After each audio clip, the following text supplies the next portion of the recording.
और वहीं महाकुंभ में 2 महीने का वक्त बचा है, लेकिन गंगा जल आचमन करने लायक नहीं। दरअसल एनजीटी ने रिपोर्ट दी है कि प्रयागराज के आसपास गंगा का जल सबसे ज्यादा दूषित है। रिपोर्ट में कहा गया है कि गंगा और उसकी सहायक नदियों में मिल रहा गंदा पानी गंगा नदी को आचमन लायक भी नहीं छोड़ रहा। इस रिपोर्ट के बाद यूपी के चीफ सेक्रेटरी ने गंगा में मिलने वाले नालों के पानी को शोधित करने के आदेश भी दे दिए हैं। सवाल यह है कि यह आदेश देने के लिए एनजीटी की रिपोर्ट का इतना क्यों इंतजार किया गया, दिखाते हैं आपको।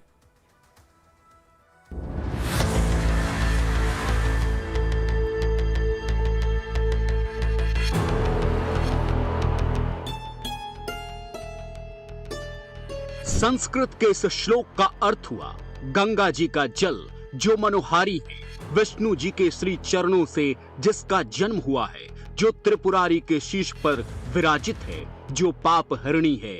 हे मां, तू मुझे शुद्ध कर।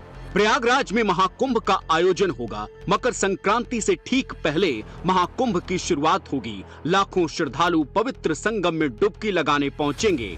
अपने पापों से मुक्ति के लिए त्रिवेणी धारा में स्नान के लिए आएंगे। कुंभ के लिए तैयारियां भी जोरों पर चल रही है। संगम तट पर शहर बसाया जा रहा है, लेकिन नेशनल ग्रीन ट्रिब्यूनल ने प्रयागराज और उसके आसपास के गंगा जल को अशुद्ध बता दिया है। एनजीटी ने अपने आदेश में कहा है, कानपुर, प्रयागराज, कौशाम्बी और उन्नाव जिलों में गंगा में कई बड़े नाले और टेनरियों का गंदा पानी बहाया जा रहा है। गंगा का पानी पूरी तरह प्रदूषित हो चुका है। एनजीटी ने अपने आदेश में राज्य सरकार से गंगा और उसकी सहायक नदियों को प्रदूषण मुक्त कराने के लिए कहा है, ताकि महाकुंभ के समय गंगा जल को आचमन लायक बनाया जा सके। नेशनल ग्रीन ट्रिब्यूनल यानी एनजीटी ने महाकुंभ से पहले उत्तर प्रदेश में गंगा और गंगा की सहायक नदियों के जल को लेकर सख्त टिप्पणी की है। एनजीटी ने अपने एक आदेश में, अपनी एक टिप्पणी में कहा है कि उत्तर प्रदेश में महाकुंभ से पहले जो राज्य सरकार की तैयारियां हैं वह ठीक नहीं है। गंगा या जो उसकी अन्य सहायक नदियां हैं उसका जल आचमन के लायक नहीं है। हम राजधानी लखनऊ में हैं और गंगा की जो सहायक नदी गोमती है, जो जीवनदायिनी कही जाती है, उसकी सीधी तस्वीरें आपको दिखाना चाहेंगे कि राजधानी लखनऊ में शासन सत्ता की आंख कान के नीचे किस प्रकार से गोमती में तमाम बड़े नालों का पानी बिना शोधित किए हुए गिर रहा है। गंगा के जल को दूषित बताया जा रहा है। नदी में मिलते नाले पानी को और दूषित कर रहे हैं और समाज सेवी मानते हैं कि जब तक धारा अविरल नहीं होगी तब तक गंगा शुद्ध भी नहीं होगी। समाज सेवी मानते हैं कि सिर्फ गंगा ही नहीं बल्कि गंगा की सहायक नदियां भी गंगा में प्रदूषण का कारण है, क्योंकि उनमें भी गंदे नालों का बिना शोधित किया हुआ पानी मिल रहा है। नदियां हमारी जीवन रेखा हैं, इसलिए उन नदियों का जल सदैव आचमन योग्य रहना चाहिए। उसके लिए आवश्यक है उसकी अविरलता, तभी निर्मलता बनी रहेगी।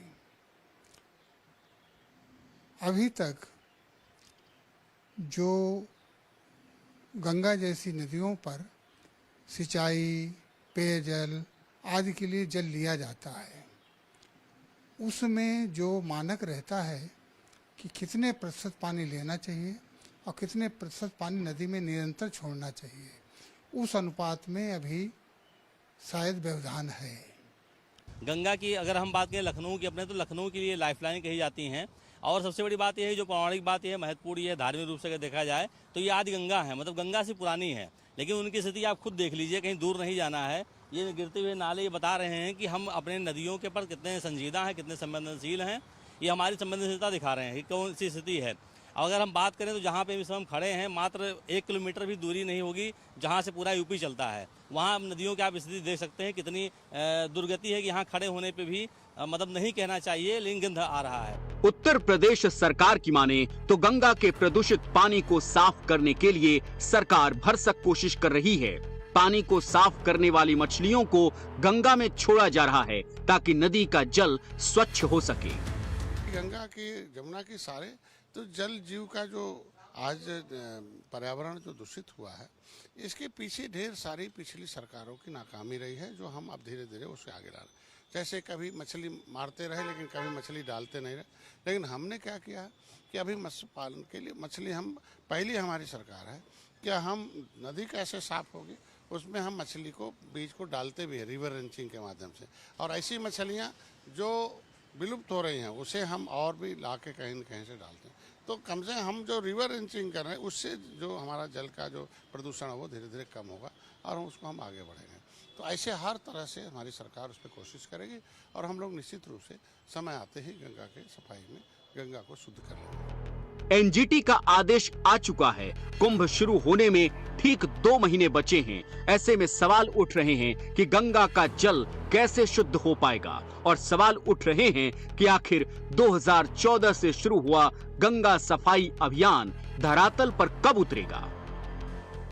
चौंकाने वाली बात तो यह है कि केंद्र में जब भारतीय जनता पार्टी की 2014 में सरकार बनी तो गंगा व अन्य नदियों की सफाई के नाम पर एक बड़ा मंत्रालय बनाया गया नमामि गंगे, और नमामि गंगे के नाम पर प्रतिवर्ष हजारों करोड़ रुपए का भारी भरकम बजट खर्च किया जाता है। पैसा कहां खर्च होता है इसको लेकर अधिकारियों की लापरवाही साफ तौर पर देखी जा सकती है। अकेले उत्तर प्रदेश की बात करें तो करीब 250 से ज्यादा बड़े नाले गंगा व अन्य उसकी सहायक नदियों में बिना शोधित किए गिराए जा रहे हैं। एनजीटी की रिपोर्ट आने के बाद यूपी के चीफ सेक्रेटरी ने अधिकारियों के साथ बैठक की, आदेश भी दिया कि किसी भी नाले का पानी गंगा में बिना शोधित किए हुए नहीं मिलाया जाएगा। लेकिन सवाल यही है कि 2 महीने के वक्त में 250 से ज्यादा नालों का पानी शोधित करने के लिए प्लांट कैसे लगेंगे। और सवाल ये भी है कि क्या वाकई महाकुंभ में आस्था की डुबकी स्वच्छ जल में लग सकेगी।